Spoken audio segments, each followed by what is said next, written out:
Assalamualaikum warahmatullahi wabarakatuh.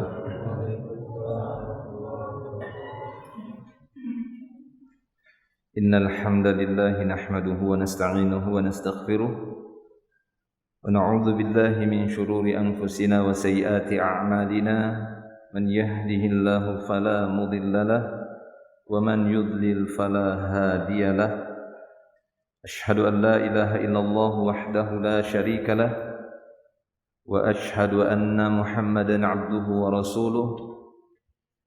Allahumma salli wa sallim ala Rasulillah nabiyina Muhammadin sallallahu alaihi wasallam wa ala alihi wa ashabihi wa man tabi'ahum bi ihsanin ila yaumiddin, amma ba'd.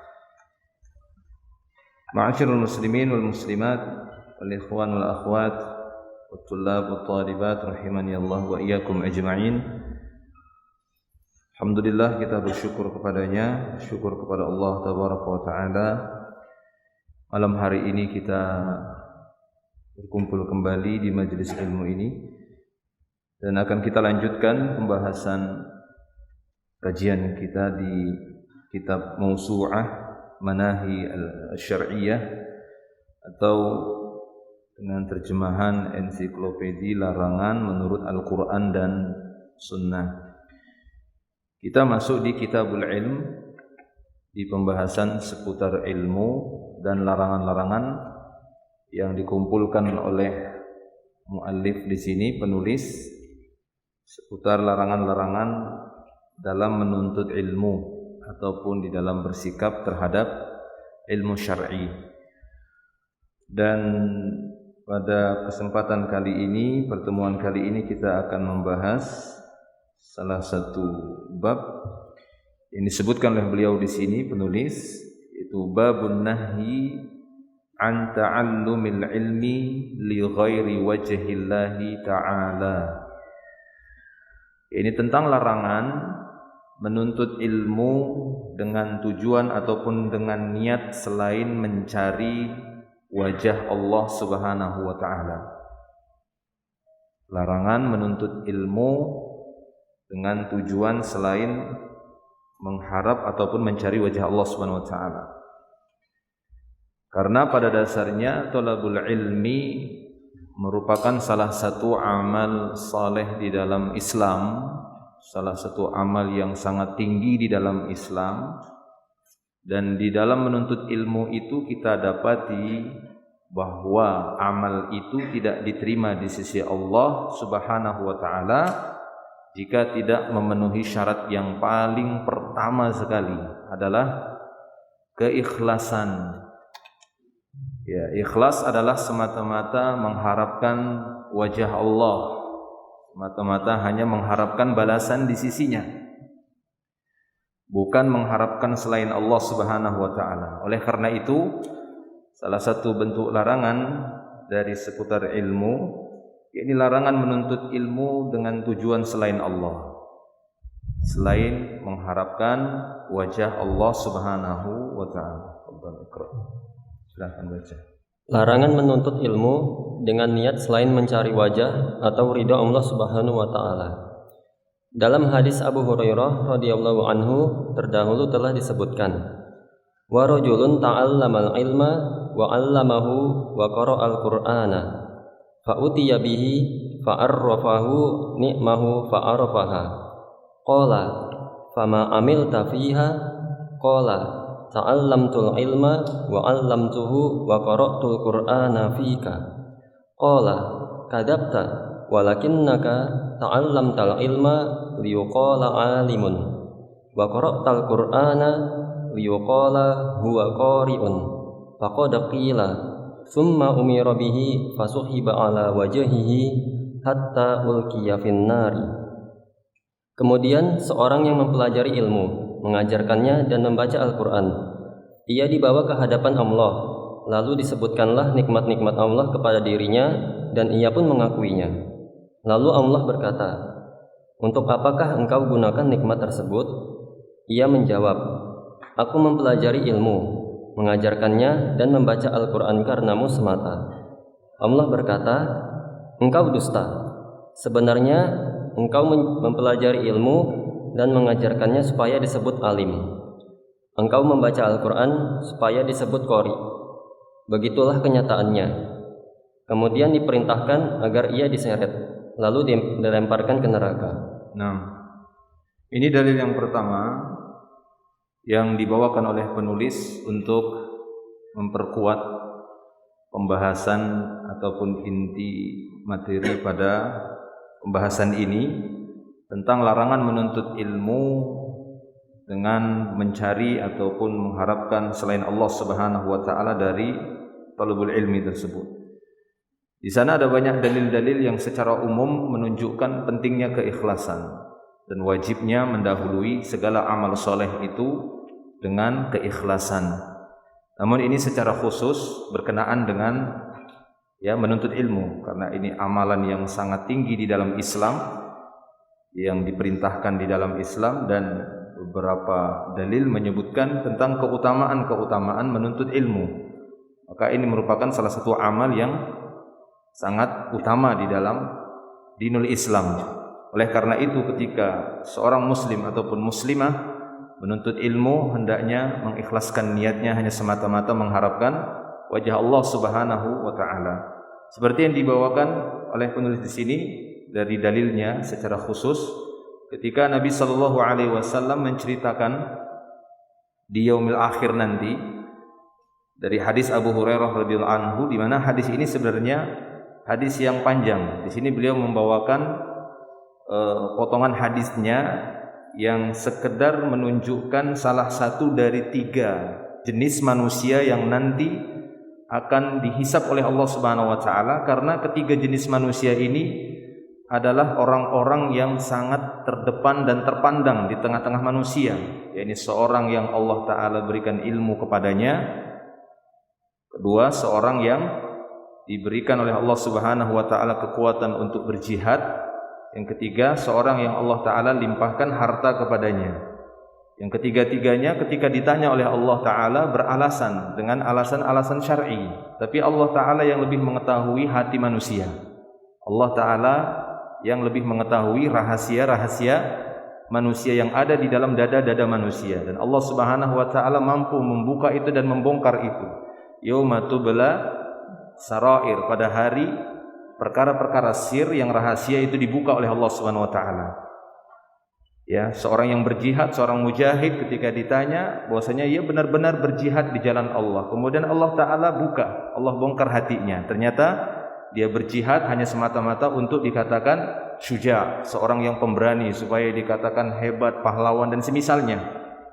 Seorang yang jawad, yang dermawan tadi, dia juga ditanyai oleh Allah Subhanahu wa taala. Dia mengatakan bahwa hartanya dia infakkan hanya semata-mata di jalan Allah, mengharapkan wajah Allah, mengharapkan balasan di sisinya. Maka Allah taala pun mendustakannya. Dia berbuat demikian hanyalah untuk dikatakan, agar dia dikatakan dermawan, agar dia dipuji oleh manusia. Nah, salah satunya adalah ini, dari ketiga jenis manusia tersebut kata Nabi sallallahu alaihi wasallam, warajulun, akan didatangkan ke hadapan Allah Subhanahu wa taala seorang, warajulun ta'allamal ilma, seorang yang mempelajari ilmu, wa 'allamahu, tidak hanya mempelajari dan dia juga mengajarkan ilmu tersebut, wa qara'al qur'ana, dia membaca Al-Qur'an, fa utiya bih, dia didatangkan di hadapan Allah Subhanahu wa taala, fa'arrafahu ni'amah, Allah taala mengingatkan dia kembali terhadap nikmat-nikmat Allah Subhanahu wa taala, fa'arafaha, dia tidak menolaknya, dia tidak mengingkari, diakui. Ketika Allah taala mengingatkan kepadanya bahwasanya Allah memberikan ini, memberikan itu, memberikan ini, memberikan itu, dia akui semuanya, dia tidak menolak itu. Kemudian Allah taala berkata lagi kepadanya, fama amilta fiha, apa yang telah kau kerjakan dengan nikmat-nikmat tersebut. Dia pun mengatakan, ta'allamtul ilma, aku menuntut ilmu, aku belajar dengan nikmat yang kau berikan. Kemudian aku gunakan nikmat tadi untuk mempelajari ilmu. Wa 'allamtuhu, aku mengajarkan ilmu tadi. Wa qara'tul qur'ana fika, katanya. Wa qara'tul qur'ana yani fika, fi sabilika. Aku membaca Al-Quran benar-benar di jalanmu, ikhlas, hanya semata-mata mengharapkan balasan di sisimu. Qala, maka apa jawaban Allah Subhanahu wa taala? Kadzabta, kau dusta. Walakinnaka ta'allamtal ilma liyuqala alim.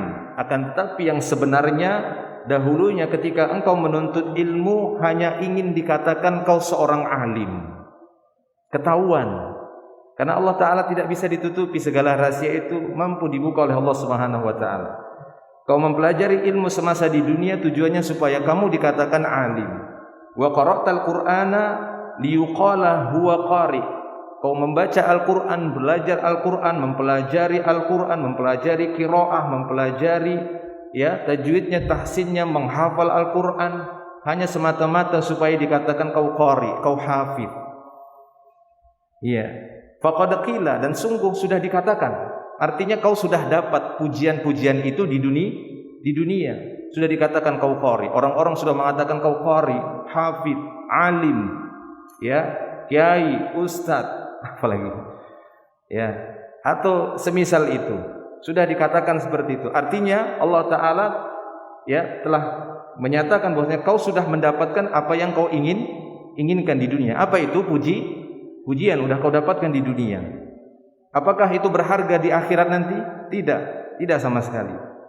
Summa umira bihi, kemudian diperintahkanlah dia, fasuhiba ala wajhihi, dia diseret di atas wajahnya, hatta ulqiya finnar, dia diseret di atas wajahnya sampai dia dilemparkan ke dalam api neraka. Inilah buah dari ketidakikhlasan. Dalam amalan yang paling tinggi, apa itu? Menuntut ilmu. Ini amalan paling tinggi, menuntut ilmu. Baik. Diriwayatkan dari Jabir bin Abdullah radhiyallahu anhu bahwa Rasulullah sallallahu alaihi wasallam bersabda, "La ta'allamu al-ilma litubahu bihil ulama, wala litumaru bihis sufaha, wala takhayyaru bihil majalisa. Faman fa'ala dzalika fannarun naru." Janganlah kalian menuntut ilmu untuk membanggakan diri di hadapan ulama atau untuk mendebat orang-orang jahil, dan janganlah kalian memilih tempat terhormat dalam majelis. Barang siapa berbuat demikian, maka nerakalah tempatnya. Dalil yang berikutnya masih dari hadis Rasulullah sallallahu alaihi wasallam yang berkenaan dengan ketidakikhlasan di dalam menuntut ilmu. Salah niat di dalam menuntut ilmu, mengharapkan pujian, mengharapkan sanjungan, mengharapkan dilihat orang, ataupun dari perkara-perkara duniawiyah yang lainnya yang tidak pantas dijadikan tujuan utama di dalam menuntut ilmu sebagaimana yang disebutkan dalam hadis ini. Di dalam hadis ini dari Jabir bin Abdullah radhiyallahu anhu bahwa Rasulullah sallallahu alaihi wasallam telah bersabda, "La ta'allamul ilma litubahu bihi al-ulama."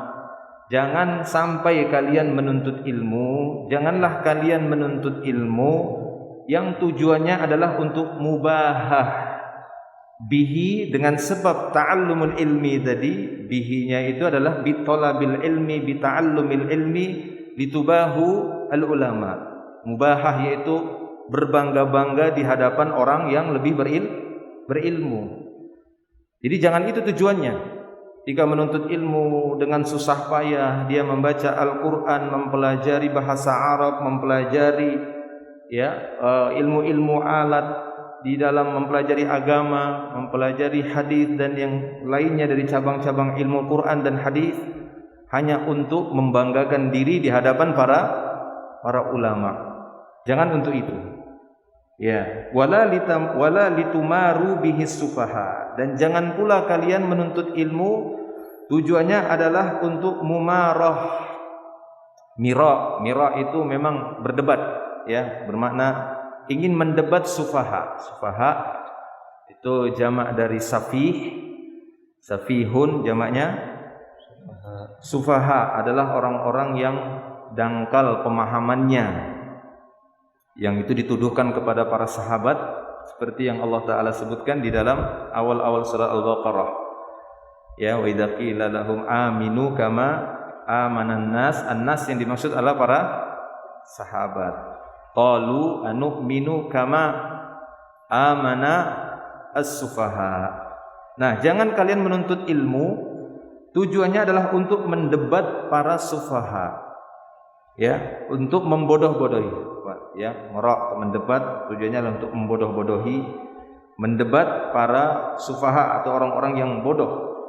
Wala takhayyaru, aslinya ini tatakhayyaru, ya, ada tak yang dibuang untuk memudahkan pengucapan. Wala takhayyaru bihil majalisa, dan janganlah kalian sengaja menuntut ilmu hanya untuk takhayyur. Takhayyur ini berusaha, ikhtiar, ya. Jadi berusaha untuk mendapatkan tempat di majelis-majelis supaya dia didepankan. Ya, dia menuntut ilmu supaya dia selalu disorong ke depan. Kalau di perkumpulan, di majelis, supaya dia dikedepankan. Jangan untuk itu menuntut ilmu. Maka Rasul mengatakan, faman fa'ala dzalika fannar an-nar. Siapa saja yang melakukan demikian maka neraka. Artinya dia mustahiqqun binnar. Dia berhak untuk mendapatkan neraka, berhak masuk ke dalam api neraka. Nauzubillah. Nah, ini beberapa contoh. Ini hanya beberapa contoh dari ketidakikhlasan di dalam menuntut ilmu. Menuntut ilmu bukan karena mengharapkan wajah Allah, menuntut ilmu bukan mengharapkan balasan di sisinya, bukan fi sabilillah, bukan karena Allah Ta'ala, tapi untuk, ya, berbangga-bangga di hadapan para ulama. Ini contoh-contoh saja. Ya, menuntut ilmu untuk mendebat para sufaha, mendebat orang-orang yang jahil, yang bodoh, ataupun ingin mendapatkan tempat di majelis tempat berkumpulnya manusia. Ya, sehingga dia pun saya menuntut ilmu supaya nanti, ya, ketika ada perkumpulan saya yang dipanggil.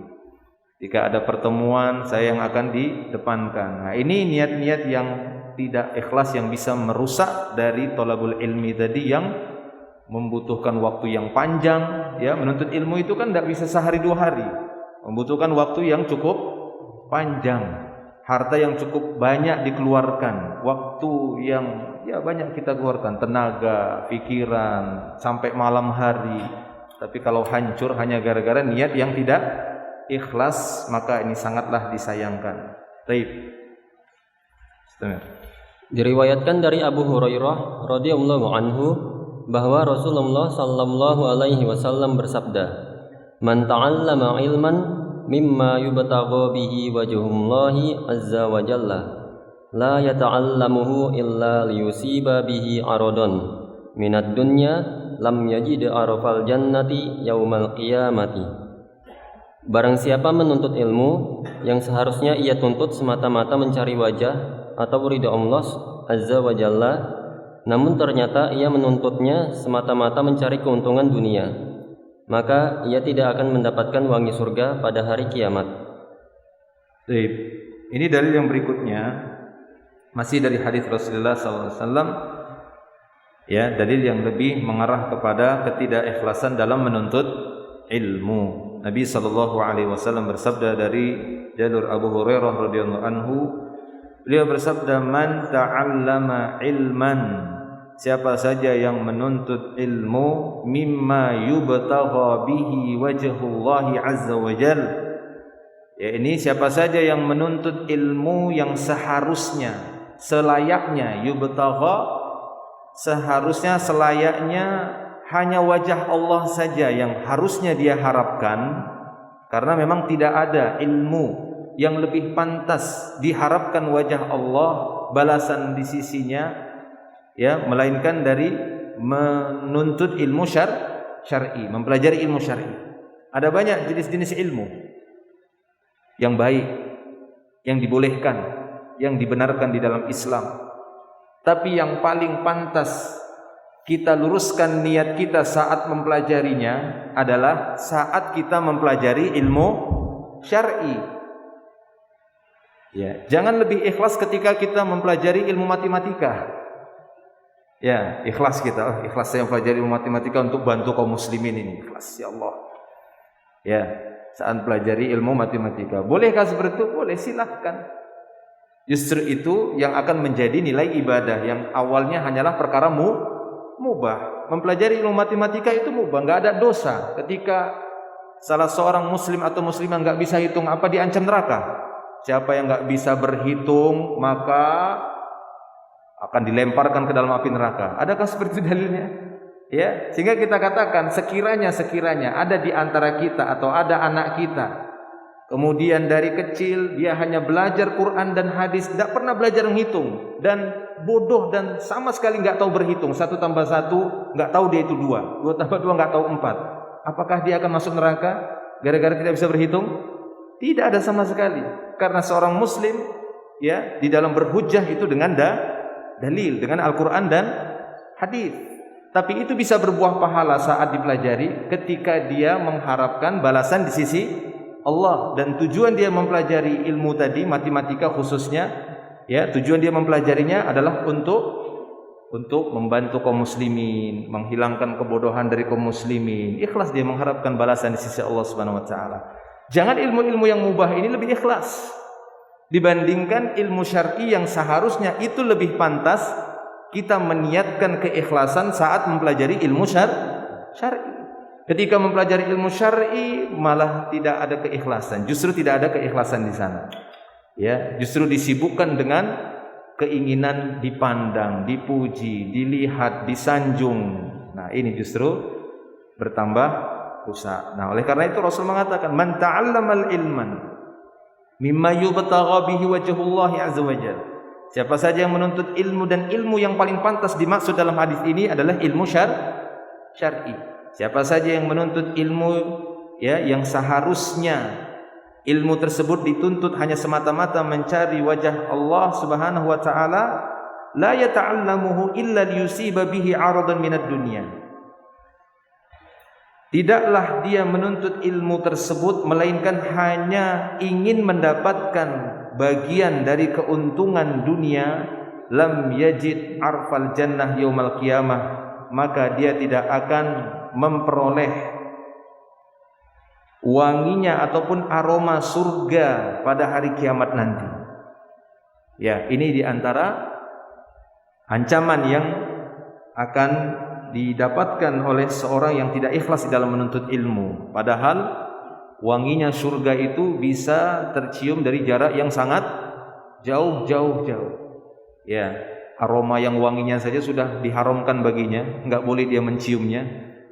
Lalu bagaimana dia akan mudah masuk ke dalam surga? Aromanya saja sudah enggak bisa dia cium, udah diharamkan dia menciumnya, udah dihalangi dia enggak bisa mencium. Padahal sebelum masuk surga, aromanya surga yang begitu wangi itu sudah tercium. Tapi tidak bagi dia, hanya gara-gara dia menuntut ilmu semasa di dunia tidak ikhlas.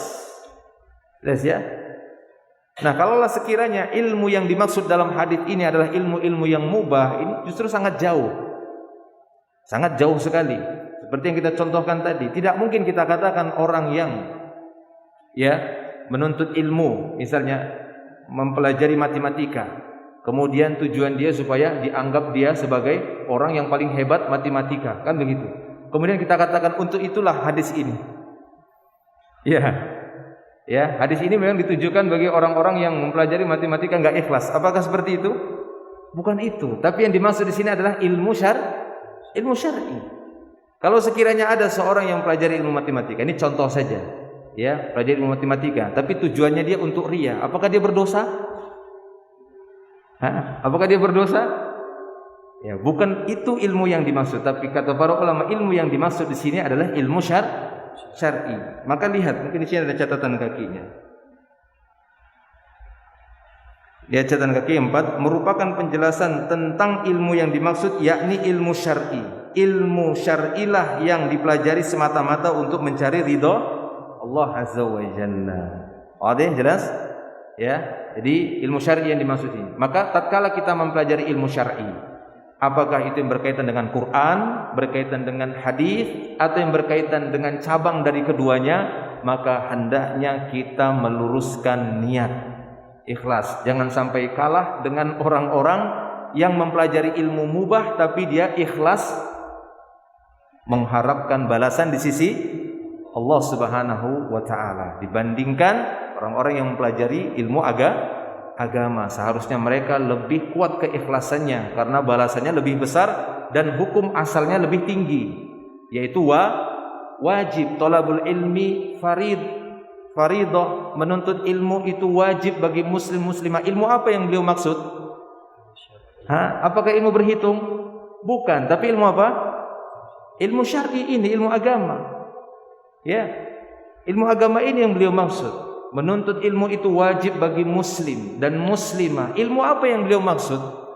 Jelas ilmu agama. Karena ilmu ini yang ada dalam agama ini, yang ada dalam Al-Quran dan hadis adalah ilmu yang dengannya kita mengetahui hak Rabbul Alamin.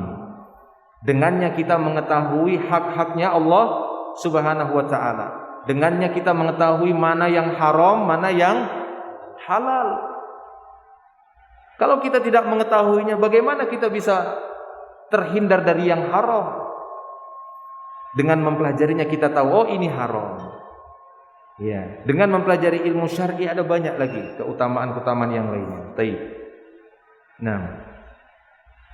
Terus.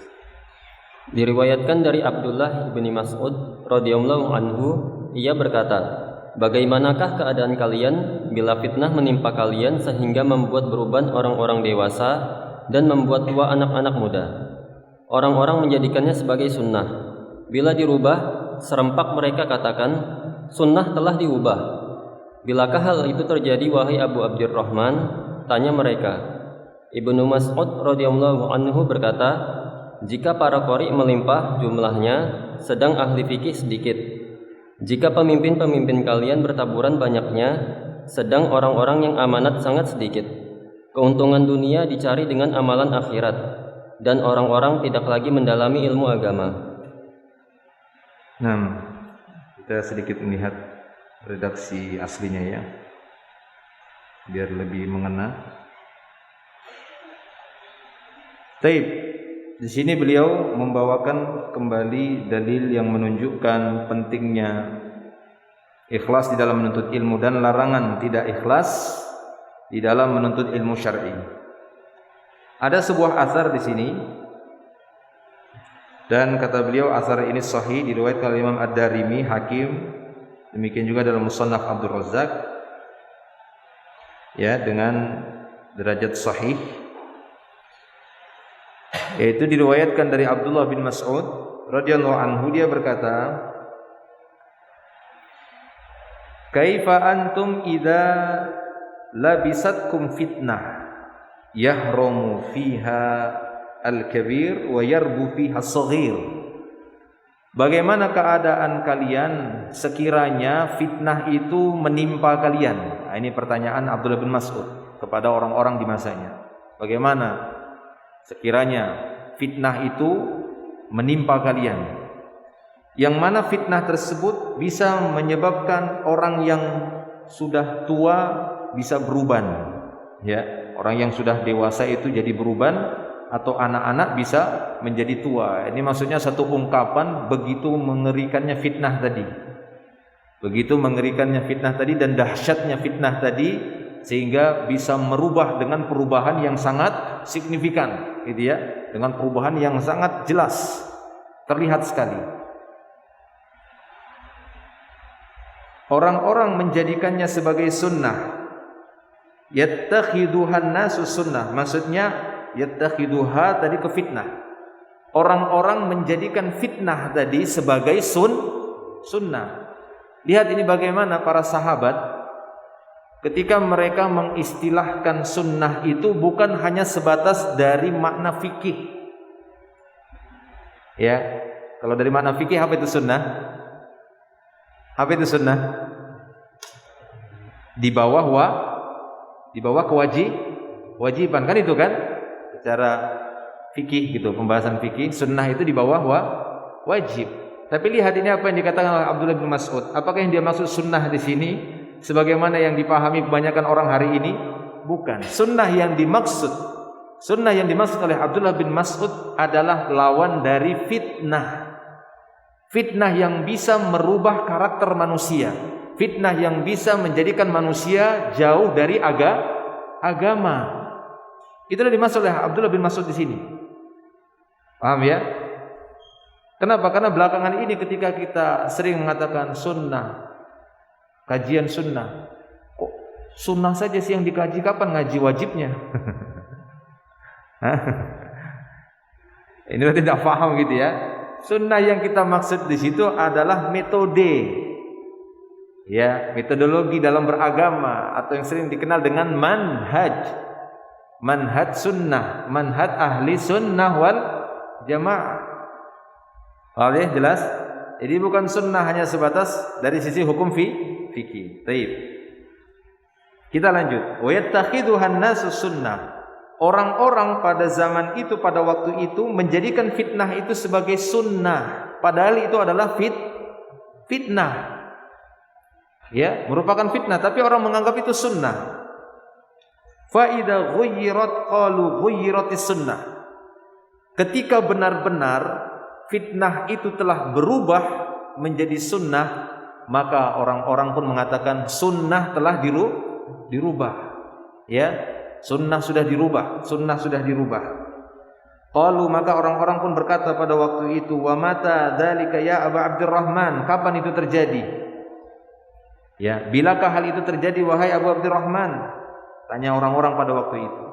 Qala, maka Abu Abdurrahman yang dimaksud sini adalah Abdullah bin Mas'ud pun berkata, idza kathurat qurra'ukum wa qallat fuqaha'ukum wa kathurat umara'ukum wa qallat umana'ukum wal tumisatid dunya bi amalil akhirah wa tafaqqaha li ghairid din. Maka kata Abdullah bin Mas'ud, kapankah itu terjadi? Dia mengatakan jika para qori sudah bertebaran, sudah melimpah. Maksudnya qori di sini kan yang difahami oleh para salaf dulu, ketika dikatakan qori bukan cuma sebatas pintar dan indah dalam membaca. Tapi qori istilah dulu adalah orang yang mendalam pemahamannya terhadap Al-Qur'an. Itulah qori di masa dulu. Jelas ya? Kemudian belakangan hari fitnah itu qori itu hanya sebatas bacaan saja, dan ini sudah menyebar. Makanya di sini Abdullah bin Mas'ud mengatakan ketika pada waktu itu kathurat qurra'ukum wa qallat fuqaha'ukum. Yang pintar baca itu semakin banyak, tapi yang faham fuqaha, maksudnya yang faqih itu sudah sedikit. Yang paham tentang Quran itu dikit. Yang paling banyak tersebar hanyalah yang pintar baca saja. Ya, pintar baca saja. Ya, sehingga pada saat ini atau pada masa kita sekarang ini, alhamdulillah sudah mulai banyak kesadaran kaum muslimin kembali kepada Al-Qur'an, sehingga tersebar di mana-mana ada tempat tahfidz. Ya, betul apa betul? Ya, rumah-rumah tahfidz menjamur di sana sini banyak. Ya, tapi di sisi lain ketika kita melihat apakah sebatas Al-Qur'an itu dibaca dan dihafal? Nah, sementara di sini Abdullah bin Mas'ud menerangkan akan datang nanti satu zaman fitnah di mana qori'nya itu semakin banyak yang hanya pintar membaca Al-Qur'an, menghafal Al-Qur'an tapi enggak faham. Tidak mendalam di dalam masalah makna dan tujuan ayat itu kemana, apa pemahamannya. Manhaj dari pemahaman itu tidak paham. Nah, itu sudah mulai banyak, kata beliau. Dan tidak hanya itu, wa kathurat umara'ukum. Para umara, yaitu para amir, pemimpin-pemimpin itu banyak. Ya, pokoknya dibanyakin. Ada memang pemimpin paling atas, nanti ada pimpinan ini, ada ketua ini, kepala ini. Tapi enggak beres-beres juga urusan. Ya. Kenapa? Lihat lawannya, kata Abdul Mas'ud. Wa kathurat umara'ukum wa qallat umana'ukum. Amirnya banyak, tapi yang aminnya enggak ada. Amin tahu amin? Orang-orang yang amanah, jamaknya umana, ya. Ya, pintar-pintar dikit lah bahasa Arabnya. Umara itu kan amir, jamaknya umara. Lihat ini. Umaranya semakin banyak, tapi yang amanah sedikit. Padahal yang paling berat pemegang amanah siapa? Amir, pemimpin. Ya. Walaupun benar masing-masing kita adalah pemegang amanah, kita sudah bahas. Sudah belum? Salah satu larangan berkhianat dan menyia-nyiakan amanah. Masing-masing kita mengemban amanah. Berat atau tidak? Amanah kepada Allah tentang ibadah. Amanah bukan?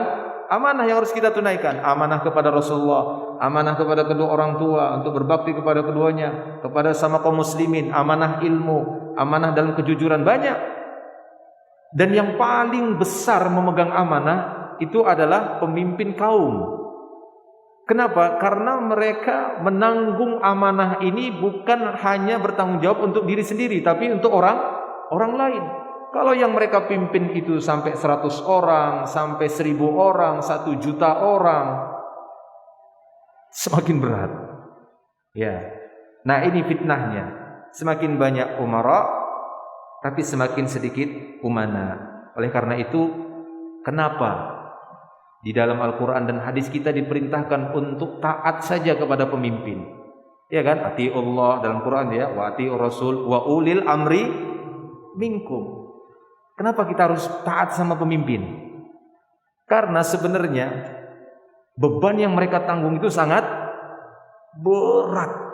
Kalau bisa Nabi itu berat gitu ya, untuk menunjukkan memang sangat berat amanah itu. Jangan kita tambah berat beban mereka dengan enggak patuh kepada mereka, kan gitu. Ya. Supaya tambah ringan lah beban mereka itu, karena berat amanah itu. Nah, ini dia kata Abdullah bin Mas'ud. Ya, kemudian wal tumisad dunya bi amal akhirah. Muncul di fitnah tersebut bahwasanya dunia dijadikan tujuan dengan menjual amalan-amalan akhirat, ya. Wa tafaqqaha li ghairi din. Nah, ini yang terpenting. Adanya orang-orang yang mempelajari ilmu tapi bukan ilmu agama. Tafaqqaha itu bersungguh-sungguh mempelajari ilmu tadi, tapi bukan ilmu agama. Akan muncul nanti begitu. Ya, sinyal-sinyalnya udah mulailah kelihatan, di mana bahkan sebagian kaum muslimin ketika mempelajari selain pelajaran-pelajaran agama, sungguh-sungguhnya bukan main. Belajar fisika itu dikerahkan sampai tumbuh uban, kan gitu. Ya, kalau belajar ilmu itu pokoknya ilmu dunia, itu sungguh-sungguh. Harus berhasil ini, harus berhasil. Ya, apapun harus kita lakukan, sampai malam pun jadi. Tapi kalau belajar agama, sampai malam pun tidur, nggak jadi-jadi, kan gitu ya, nggak jadi-jadi. Habis Isya baca, A'udzubillahi minasyaitonirrajim, Bismillahirrahmanirrahim. A'udzubillah, bukannya tambah pergi setannya, malah tambah enak tidurnya begitu. Ya, inilah dia fitnahnya. Ya, munculnya tafaqqaha li ghairiddin. Banyak orang-orang yang tafaqqah, maksudnya belajar sungguh-sungguh tapi bukan belajar agama. Ya, tapi ketika belajar agama sulit untuk sungguh-sungguh. Ya, baik, demikian. Nah, di sini beliau menerjemahkannya, ya, keuntungan dunia dicari dengan amalan akhirat dan orang-orang tidak lagi mendalami ilmu agama. Malas belajar agama, lebih senang belajar ilmu dunia, bahkan dari kecil mungkin. Dari kecil. Ya, padahal seharusnya dari kecil itu lebih banyak dikenalkan ilmu-ilmu syar'i. Tapi enggak, masih kecil nanti sudah diajari ilmu-ilmu dunia. Ya, saya bukan ingin merendahkannya, tapi banyak yang kita dapat seperti itu, masih kecil diajari ilmu dunia semacam apa namanya sekarang itu sains lah begitu ya. Ilmu-ilmu tentang keduniaan. Ya, atau yang semisalnya, lebih mendalam di situnya. Walaupun kadang sekarang kan diimbang-imbangkan, kan gitu ya. Setengah-setengah lah, 50-50. Kan gitu kan istilah kita. Kita itu harus ini seimbang dalam hidup. Jangan agama melulu, kan begitu. Harus seimbang, kata Ustaz Yazid hafizahullah. Ya kalau memang mau seimbang, ketika Anda kerja 8 jam sehari, ngajinya harus 8 jam juga sehari. Nah, itu imbang kan gitu ya. Itu seimbang kan gitu. Kalau mau hidup seimbang antara dunia dan akhiratnya. Jangan kerjanya 8 jam, belajar ilmu dunianya 8 jam, belajar ilmu agamanya berapa menit gitu ya. Ini enggak seimbang berarti. Baik. Lanjut.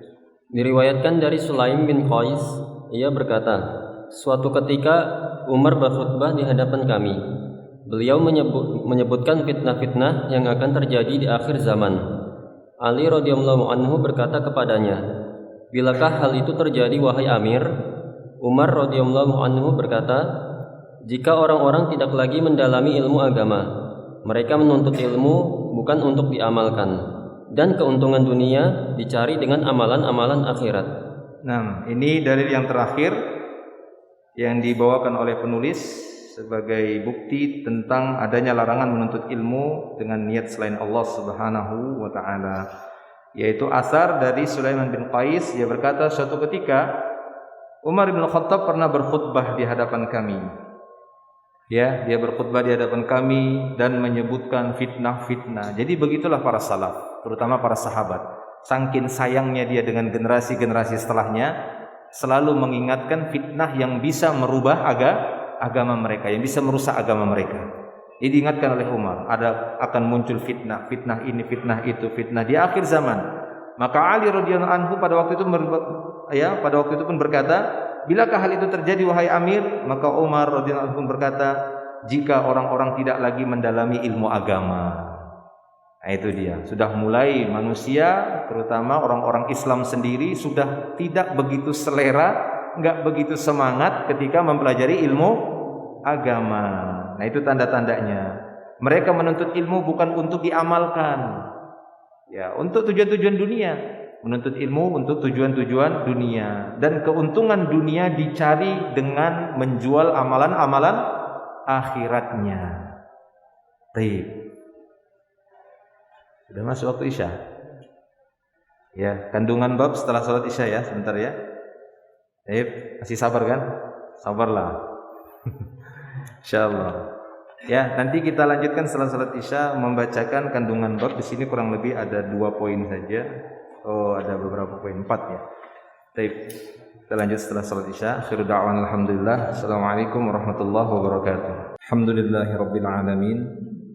Wassalatu wassalamu ala asyrafil anbiya'i wal mursalin nabiyina Muhammadin sallallahu alaihi wasallam wa ala alihi wa ashabihi wa man tabi'ahum bi ihsanin ila yaumiddin, amma ba'd. Baik. Kita lanjutkan kembali pembahasan di Kitabul Ilm, itu larangan menuntut ilmu dengan niat selain mencari wajah Allah Tabaraka wa taala. Kita masuk di fiqhul bab atau kandungan bab. Ya, silakan. Kandungan bab. Yang pertama, ria bisa menyusup ke dalam ilmu melalui beberapa sisi. Nah, jadi salah satu yang bisa merusak niat seorang penuntut ilmu, khususnya dalam menuntut ilmu, adalah sikap ria.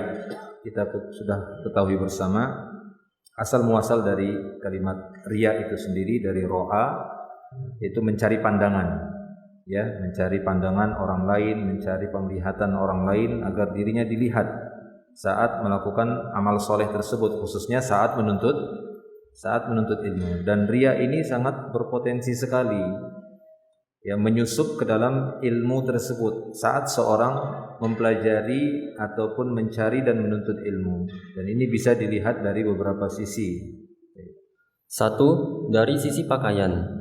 Misalnya dengan memakai pakaian yang kasar dan compang-camping untuk menampakkan seolah-olah zuhud dan prihatin, sebagaimana yang dilakukan oleh pengikut tasawuf.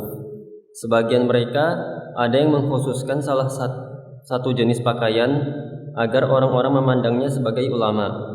Dengan pakaian itu, orang-orang akan menyebutnya si fulan ulama. Nah, jadi sisi yang pertama, di mana ilmu tersebut bisa disusupi oleh ria, yaitu dari sisi pakaian. Nah, oleh karena itu kita juga dalam menuntut ilmu, ya, di dalam menuntut ilmu, masya Allah, ya, ini satu hal yang sebenarnya tidak mudah. Ini suatu perjuangan yang sangat berat bagi setiap penuntut ilmu agar tidak terjatuh dan tidak terjerumus dari, ya, sisi pakaian, dari sisi penampilan ataupun mengenakan pakaian. Walaupun sebenarnya kita tidak bisa mengukur ataupun memastikan orang per orang, karena ini perkara rahasia yang berkaitan dengan niat. Niat itu tempatnya di dalam hati, bukan cuma sebatas dilihat dari ucapan. Ya, yang mengetahui perkara yang rahasia dalam hati setiap orang itu adalah Allah Subhanahu wa taala. Namun di sini bisa kita dapati bagaimana para ulama memberikan peringatan bagi setiap penuntut ilmu agar tidak tersusupi oleh riya dari sisi pakaian, dengan menyengaja menggunakan pakaian yang compang-camping, menampakkan dirinya seolah-olah seorang yang zuhud, seorang yang qanaah. Kemudian saat dia menuntut ilmu, kemudian dia menggunakan pakaian-pakaian tertentu supaya dilihat orang, supaya dianggap orang seperti ulama, supaya dianggap orang sebagai orang yang alim dan yang semisalnya. Nah, ini bisa merusak niat seseorang dari sisi pakaian. Sebagaimana disebutkan oleh beliau tadi di sini, seperti yang dilakukan oleh sebagian para pengikut tasawuf yang secara sengaja menggunakan pakaian yang kasar, compang-camping, supaya dianggap orang yang zuhud. Orang yang zuhud, orang yang mendalam ketakwaannya, agamanya, orang yang dekat dengan Allah. Nah, kita berusaha untuk menjaga hati dan menjauhi hal-hal yang bisa merusak niat tersebut yang ada dalam hati. Artinya dalam masalah berpakaian, yang menjadi tolak ukur kita, sisi pandang kita adalah memang di sana ada nilai ibadahnya. Bukan tujuannya adalah untuk menampakkan dirinya adalah berilmu, tapi dari sisi ibadahnya. Seperti menggunakan pakaian yang berwarna putih. Tujuan kita menggunakan pakaian yang berwarna putih bukan semata-mata supaya dianggap orang yang soleh. Dengan pakaian putih-putih itu biasanya orang soleh. Bukan tujuannya untuk dianggap sebagai orang alim karena menggunakan pakaian putih tadi. Tapi fokus perhatian kita yang menjadi tolak ukur kita bahwa menggunakan pakaian yang berwarna putih tersebut adalah bagian dari perintah Rasulullah Sallallahu Alaihi Wasallam, sehingga kita terdorong melakukannya, menggunakannya, mengamalkannya karena adanya dalil yang menuntut itu dan ada pahala sunnah di sana. Ada pahala di sana. Sebagaimana sabda Rasulullah Sallallahu Alaihi Wasallam dalam hadisnya, beliau mengatakan, ilbasu min thiyabikumul bayad. Gunakanlah pakaian kalian yang berwarna putih. Fa innaha min khair thiyabikum. Karena sungguhnya pakaian yang berwarna putih itu adalah sebaik-baik pakaian kalian. Walakin wa kaffinu biha mautakum, au fiha mautakum, dan kafanilah mayit-mayit kalian, jenazah-jenazah kalian dengan kain yang berwarna putih. Jadi itu solusinya. Dari sisi pakaian, berusahalah untuk mengenakan pakaian, terutama pakaian yang memang di dalamnya ada tuntutan syar'i untuk menggunakan pakaian itu, sehingga kita terbantu tidak terdorong menggunakan pakaian itu untuk mendapatkan pujian, pujian-pujian yang berkenaan dengan ilmu. Nah, terus 2. Dari sisi perkataan, yaitu dengan menghafal hadis atau asar tertentu dengan tujuan untuk berdialog dengan ulama atau untuk mengimbangi mereka, atau untuk berdebat dengan orang-orang bodoh, atau untuk merendahkan mereka. Dapat juga dengan merendahkan suara dan melembutkannya ketika membaca Al-Quran untuk menunjukkan seolah ia memiliki perasaan takut dan sedih atau sejenisnya. Nah, ini juga dari sisi ucapan, perkataan, jangan sampai tertipu. Jangan sampai tujuan kita di dalam menghafal dalil-dalil Al-Quran, menghafal hadis-hadis, atau menghafal aqwalnya para ulama-ulama salaf. Berkata ulama ini, berkata ulama itu, kita hafalkan, sengaja kita menghafalkannya hanya semata-mata bertujuan untuk berdebat, supaya dianggap orang yang banyak menghafal asar. Kalau itu tujuannya, maka bisa rusak menuntut ilmunya. Atau dengan kata lain, dari sisi perkataan di sini ketika membaca Al-Quran, menyengaja melembut-lembutkannya, kemudian menunjukkan bahwasanya dia itu orang yang paling takut dengan Allah Subhanahu wa taala, sengaja menampakkan kekhusyuan dan yang semisalnya, kesedihan saat membaca ayat tersebut, yang tujuannya itu adalah untuk mencari pandangan manusia, bukan benar-benar karena tersentuh dengan ayat tadi. Itu beda lagi.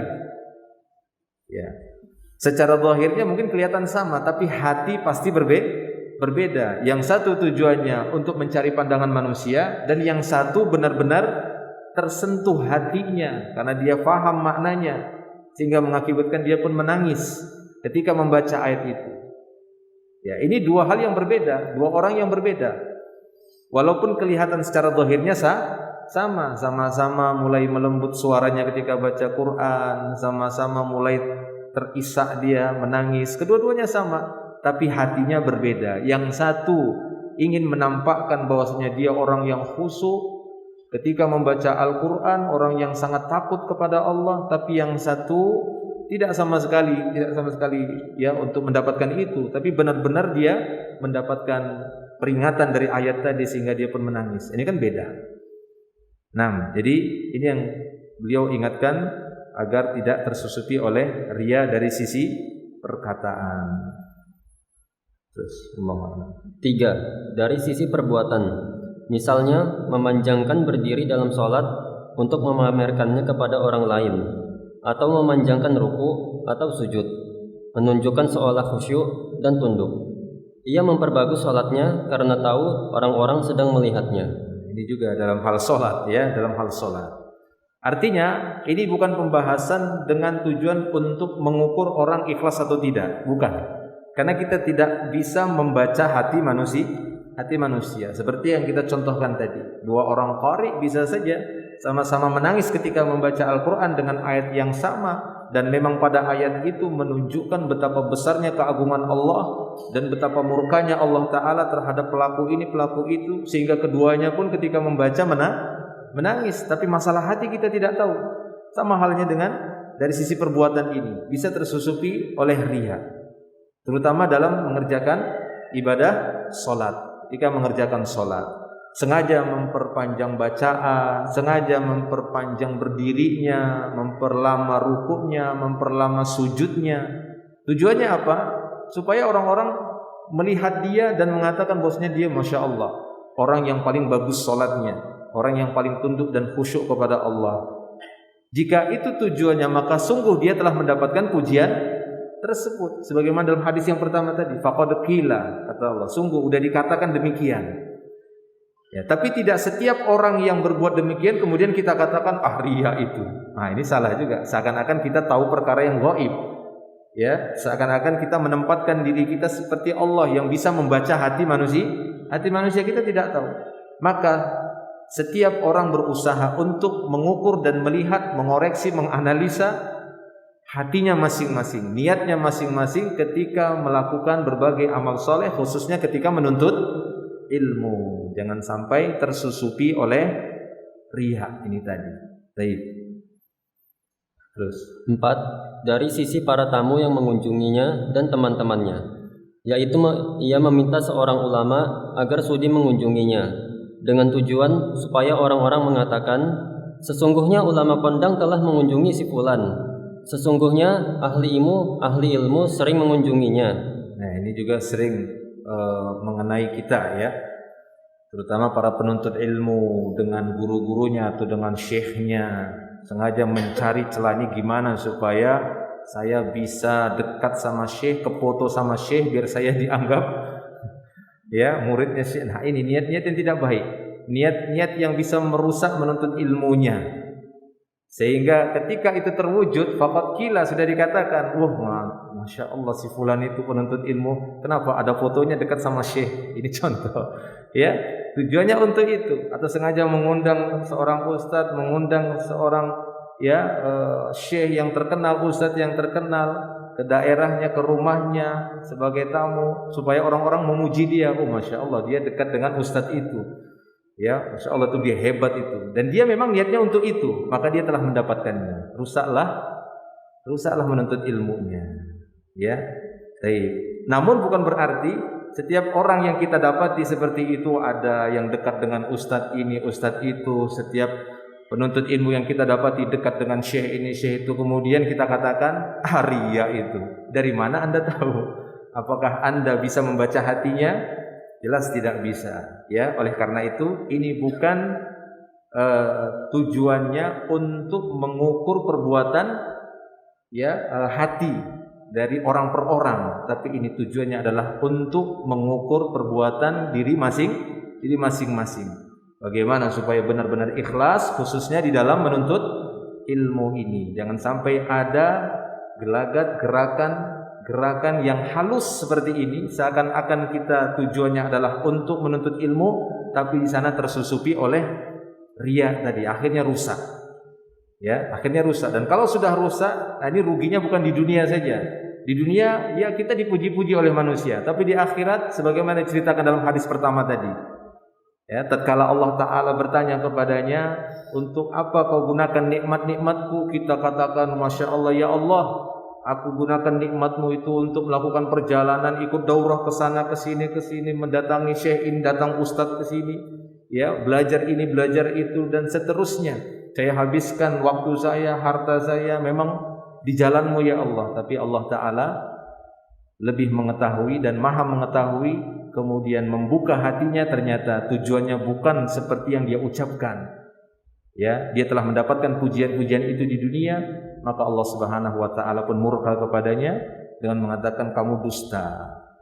Kamu dusta, kamu menuntut ilmu, pergi ke sana kemari supaya kamu dianggap orang yang hebat, supaya kamu dianggap orang alim, supaya kamu dianggap ini, dianggap itu. Itu sudah kau dapatkan.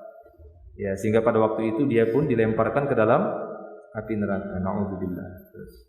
Sebagian orang memamerkan jumlah gurunya yang banyak kepada orang-orang. Nah, juga ya, ini salah satu yang bisa merusak. Bukan berarti setiap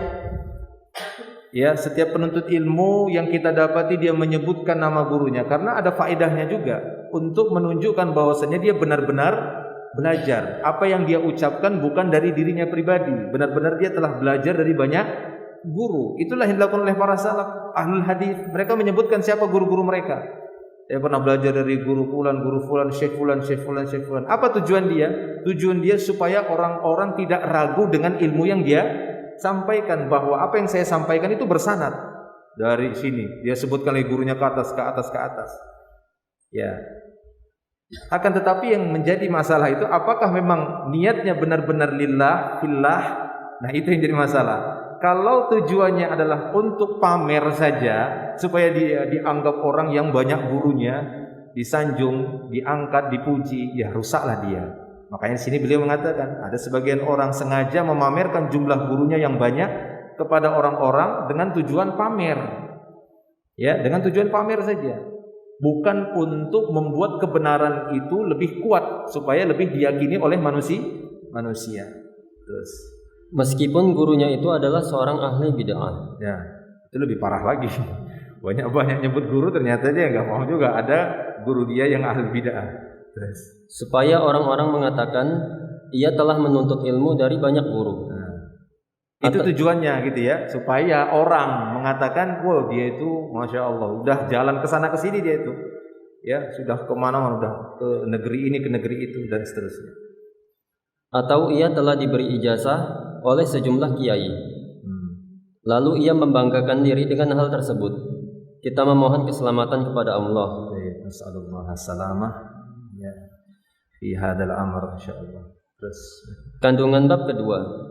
Barang siapa melakukan hal tersebut, maka ia berhak mendapat kemurkaan dan kemarahan Allah, dan Allah akan menjerumuskan wajahnya ke dalam api neraka jahanam.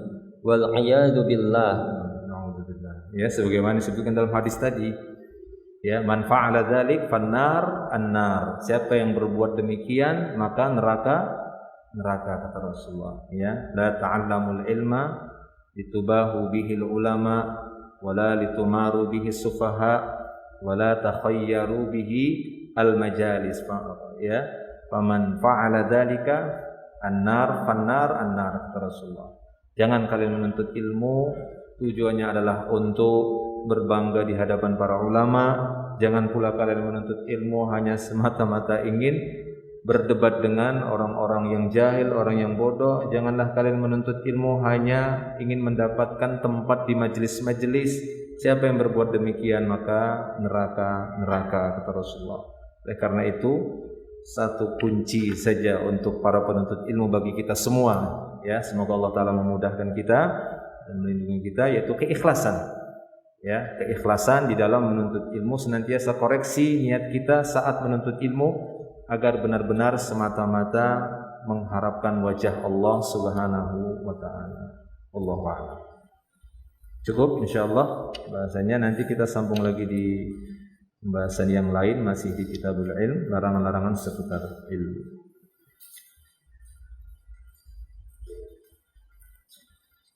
Ya, tidak ada pertanyaan ya, insyaallah kita langsung akhiri. Akhiru da'wana alhamdulillah, subhanakallah bihamdik, asyhadu an la ilaha illa anta astaghfiruka wa atubu ilaik. Assalamualaikum warahmatullahi wabarakatuh.